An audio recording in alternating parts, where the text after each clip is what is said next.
जगतसिंहपुर जिला प्रशासन पक्षरु आरंभ होईछि त्रिरंगा यात्रा। ଏହି ଅବସରରେ ସ୍ଥାନୀୟ କଲେଜ ନିକଟ ଇଣ୍ଡୋର ଷ୍ଟାଡିୟମଠାରୁ ଏକ ବିରାଟ ତ୍ରିରଙ୍ଗା ଯାତ୍ରା ବାହାରି ଜିଲ୍ଲାପାଳଙ୍କ କାର୍ଯ୍ୟାଳୟ ସମ୍ମୁଖରେ ପହଞ୍ଚିଥିଲା। ଜଗତସିଂହପୁର ବିଧାୟକ ଅମରେନ୍ଦ୍ର ଦାସ ଏହି ତ୍ରିରଙ୍ଗା ଶୋଭାଯାତ୍ରାକୁ ଉଦ୍ଘାଟନ କରିଥିଲେ। କାର୍ଯ୍ୟକ୍ରମରେ ଜିଲ୍ଲାପାଳ ଜେ ସୋନେଲ, ଅତିରିକ୍ତ ଜିଲ୍ଲାପାଳ ସମ୍ବିତ କୁମାର ରାଉତ, ଉପଜିଲ୍ଲାପାଳ ପ୍ରଦୀପ କୁମାର ସାହୁ, ପୌରାଧ୍ୟକ୍ଷା ଅର୍ଚ୍ଚନା ସିଂ, ବିଡିଓ, ତହସିଲଦାର ଓ ସମସ୍ତ ବିଭାଗୀୟ କର୍ମଚାରୀମାନେ ଏହି ଅବସରରେ ସାମିଲ ରହିଥିଲେ। सारा भारत वर्ष में 9 तारिख ठारू अगस्ट 9 रु आपणकर 15 तारिख जाए तिरंगा यात्रा सारा भारत वर्ष में जारी रही है। आम जगतसिंहपुर आज जिला प्रशासन सका 7:30 एवं मंडा साई आमर कार्यकर्ता तरफ से स्वच्छ भारत और वृक्षरोपण कार्यक्रम थिला।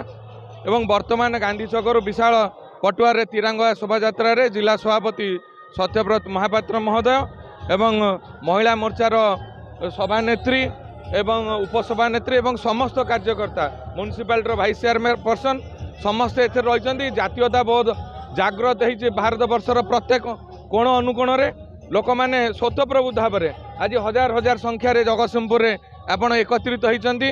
लोक मन में बहुत उत्साह उद्दीपना आपण मैंने देखिपे तिरंगा शोभायात्रा को उपलक्षे तेणु स्वतःप्रबुद्ध भाव में हजार हजार लोक आज सामिल होते।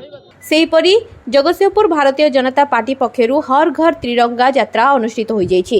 एही अवसर में आयोजित कार्यक्रम में स्थानीय गांधी छक निकटरू एक विराट त्रिरंगा यात्रा बाहरी सहर परिक्रमा करने सहित सीपी छक निकटस्थ सुवर्ण बराही मंदिर निकट में पहुंचीथिला। जगतसिंहपुर विधायक अमरेन्द्र दास, जिला सभापति सत्यव्रत महापात्रଙ୍କ सह हजार हजार भारतीय जनता पार्टी कर्मकर्ता माने एही अवसर में सामिल रहिथिले।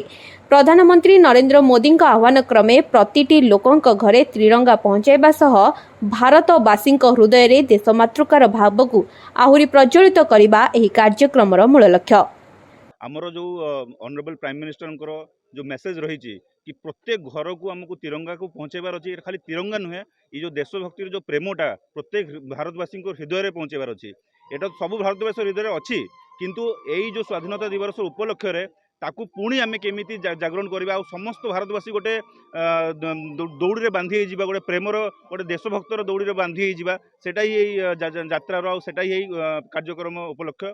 यही 2-3 दिन आम पूरा यही माने देशभक्तिर रंगरे एकदम माती जा आसंता काली भी किसी प्रोग्राम अच्छी 15 अगस्त दिन तो पूरा एकदम दिन सारा आम प्रोग्राम अच्छी। Jagatsinghpur Rita Sahu report free2speak.in।